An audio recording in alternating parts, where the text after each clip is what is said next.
Hi, welcome to this week's worship tip. We need to continue to cultivate a heart of worship. Psalms 27 verse 4 gives us insight in how to do so. David said, "One thing I ask, one thing I seek, that I may dwell in the house of the Lord all the days of my life, to gaze upon his beauty." David made spending time with God his top priority. And he wanted to know God for who he really is.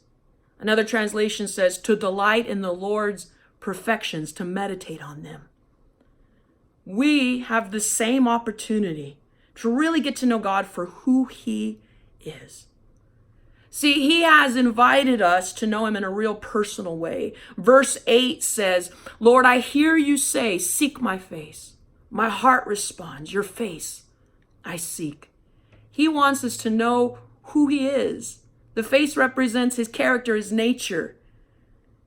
He says, get to know me for who I am, because everything God does flows from who he is.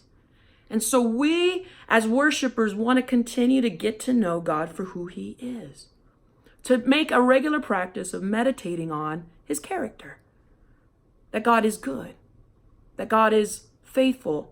That he is merciful, he is kind, that God is just.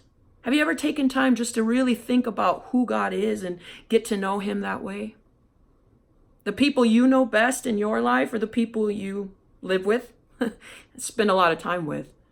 So in order for us to really get to know God, we've got to spend time with him.